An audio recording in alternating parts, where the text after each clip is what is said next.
Hi, I'm Arlene Rodriguez, 19 years of age from Pagsanghan, Laguna. I was born on September 4, 1991, and my parents are Arnold and Marlene Rodriguez. I have three brothers named Ronald, Marnel, and Emmanuel. I have had my primary education at Maulawin Elementary School and my secondary education at Pagsanghan Academy.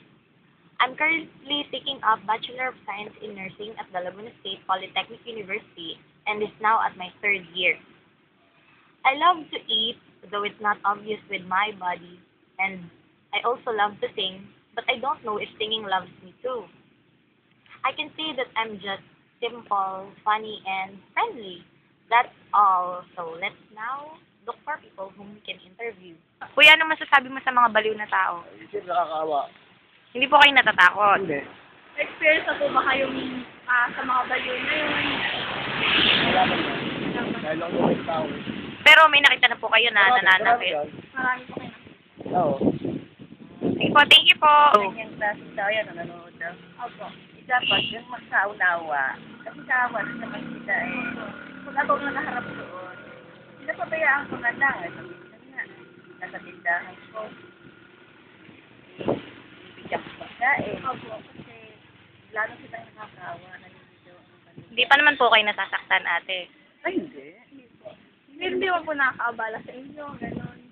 Eh, medyo lalo pag sa tindahan. Maring nakakasira sa customer, gano'n. Kaya lang, makikiusapan mo siya, umalis ka dyan, bigyan mo sa pagkain, para umalis siya. Pero kung isipin talaga, nakakawa sila, kasi Kailangan talaga bigyan pansin na. yung hindi nakakaintindi, basta lang pag nakita, lait-laitin, pero ako hindi, kinakawa ako. Naiintindihan niyo po sila. Naiisip ko, mabuti nga ako hindi gano'n. Diba? Thank you. Ano pong masasabi nyo kapag napasok sa usapan yung mga taong baliw? Nakakaawa sila. Yun, ang number one. Tapos, kung hindi naman nananakit, bakit kailangan mo siyang Kagalitan po. kagalitan o ano? Ipabayaan na lang. Kung meron kang ibibigay, ibigay. So, nakakaabala naman po ba sa inyo yun? Para sa akin, hindi. Okay lang, basta wag lang mananakit. Yun lang po talaga. Kuya, anong masasabi mo? Okay. Wala naman siya nasabi. Hindi mo siya nakakaabala sa'yo or may na-experience ka na ba? Ano Wala yung naman. naiisip mo, kuya? Naiisip mo lang na dapat Naisip mo silang lang, Wala lang, nakakaawa lang. nakakaawa lang sila. So, aba lang, kuya. Hindi, wala nang iba galit, inis. Wala. hindi, Gusto gagalit. hindi naman. Hindi mo siya nakakaabala sa'yo. Pag nakakita ka dyan, anong naisip mo sa kanya? Wala May lang. dumaan dyan. Wala lang. Dapat, pagtuunan ng pansin. Wala lang. Wala lang. No comment si kuya. Game, kuya. Pag nakakita ko ng bali, nakakaawa po sila. Bakit? May experience ka na ba na sinaktan ka nila or Hindi what? Ano yung, gusto mong, nararamdaman mo pag nakakita ka ng baliw na tao? Nakakaawa. Hindi ka naman natatakot. Hindi po.